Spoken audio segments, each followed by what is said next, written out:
Hey there, it's John from Living the Music. Welcome to the video. Today we're looking at Stephen Sondheim's 3 maxims for lyric writing, and we're also going to look at how those 3 maxims can be applied to life in general. All right? Now, Stephen Sondheim, great Broadway musical composer, tremendous lyrics. He also wrote music for some of his great musicals like Sunday in the Park with George, Sweeney Todd, and many others. And also he did the lyrics for West Side Story. So he knows of what he speaks. In 2010, he came out with this book, Finishing the Hat. It's largely a collection of his lyrics, but there's a lot of commentary in here as well. And he distills his craft into 3 basic practices or principles. And I think these are excellent to look at, not just for Broadway writing, but for rock writing. And I'm so bold as to think that there may be something in these that can be applied to all of life. So let's take a look here. So he says the following: content dictates form. Less is more. God is in the details, all in the service of clarity, without which nothing else matters. Interesting, right? Interesting. Pretty good. You know, just at first blush, that sounds pretty cool. I think there is a lot in there. Now, going through these, let's start with content dictates form.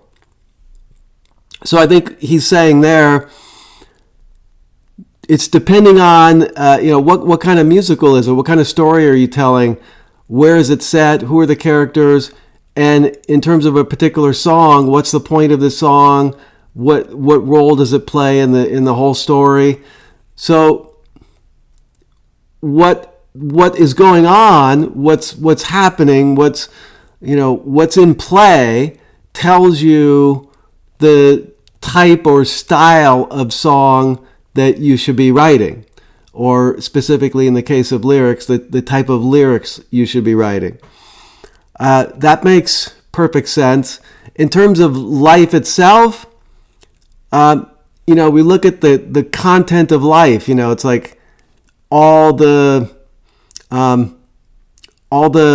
actions that are taken, all the events that are happening. It's kind of like all the experiences could also be part of the content, and just all the stuff of life, all the individual stuff of life that we deal with. He's saying content dictates form.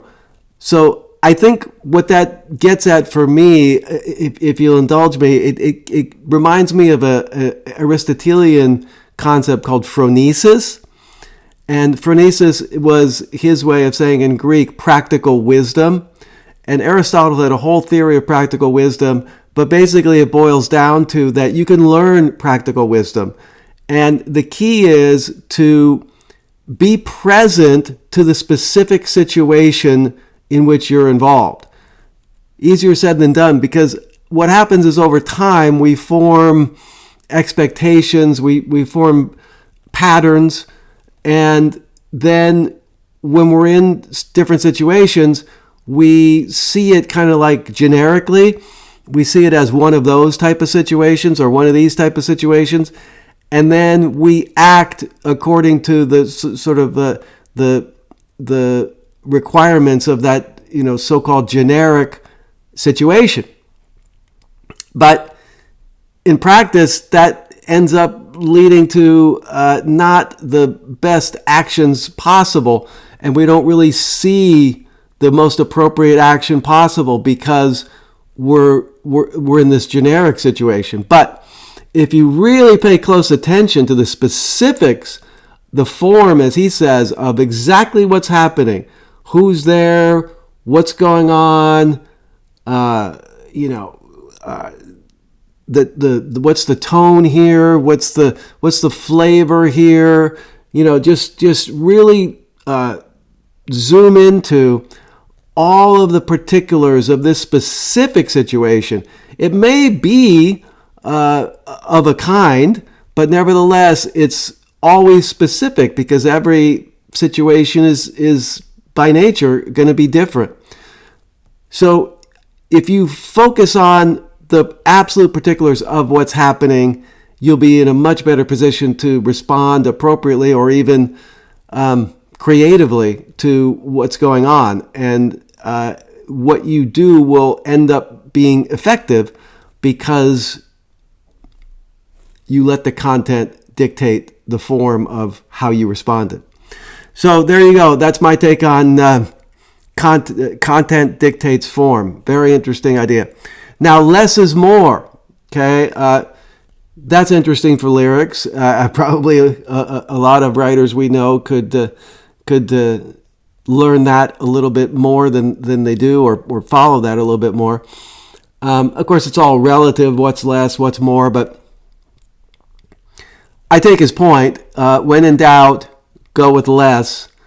And because of that, it's going to be able to pack more of a punch because you're more economical in what you're saying.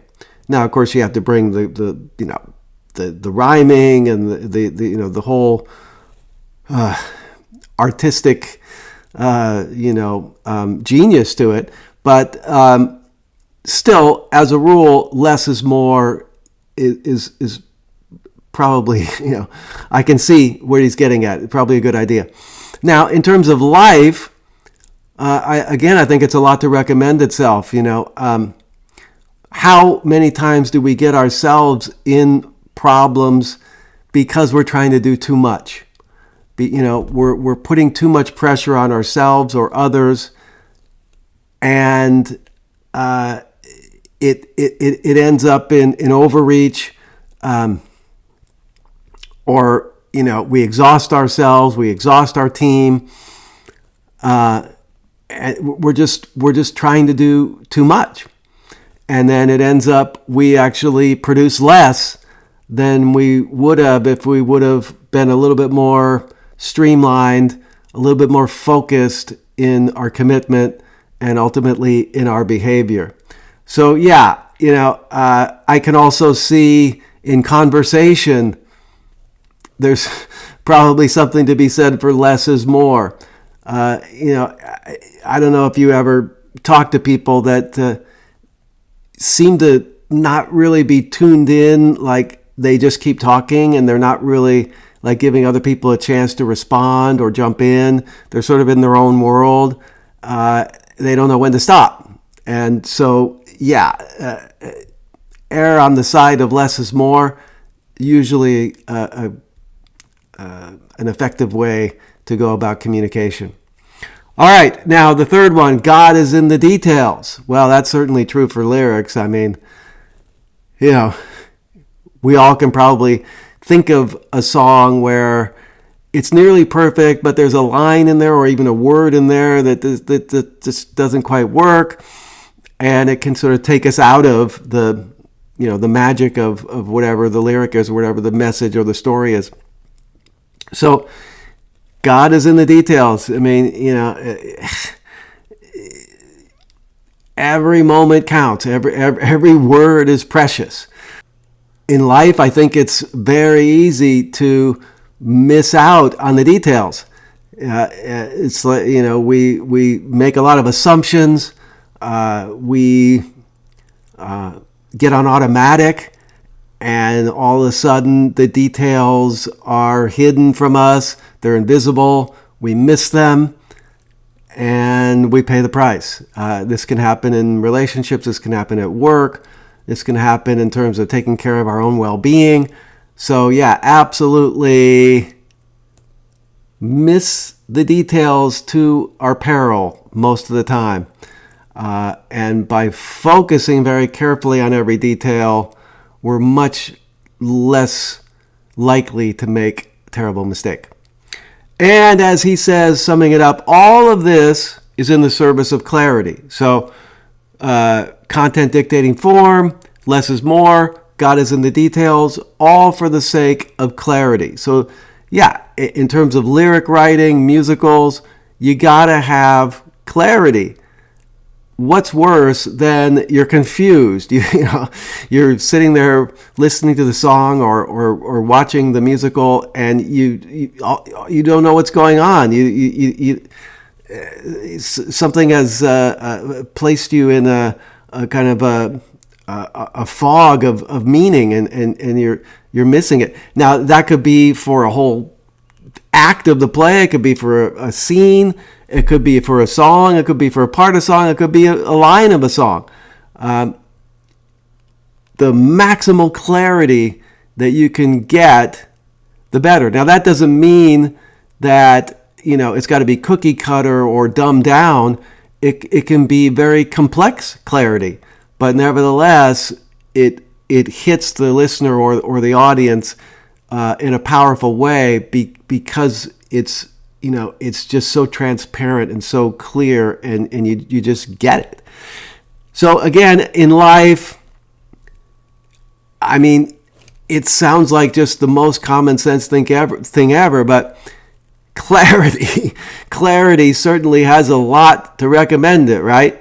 Like, imagine how much lack of clarity there is in a lot of businesses, in terms of intra-departmental or interdepartmental, either way, communication. From what I understand, there can often be a lot of uncertainty of what did they say, what did they write. I sort of get it. I'm not sure. What are they asking me to do? I don't get it. And then that leaves the customer kind of unclear. What's the message? What's the the brand of this company? Once that's not clear, you of course you have problems in business. And in personal life, imagine if a person doesn't have clarity on who they are or their purpose, what they're up to. That's going to cause a lot of problems. And in terms of relationship, if you're not communicating clearly, if your partner's not willing to be clear, that's going to lead to a lot of disaster. So, yeah, I just think this is an interesting list and worth thinking about in terms of lyrics for sure, but also in terms of our life. There you have it. Hope this has been helpful to you. Think about it for yourself. What content are you not paying attention to that could dictate how you respond? How could you do a little bit less or say a little bit less, maybe to your benefit and other people's benefit? How can you look more carefully at the details so you are assured of not missing something important? And all in the service of clarity. How can you just have kind of like a commitment to clarity in your work, in your personal life, in your all your relationships? How would that serve you? I think it could be powerful. So thanks for watching. Please like this video, give us a comment, subscribe to my channel, and we'll see you next time around. Take care.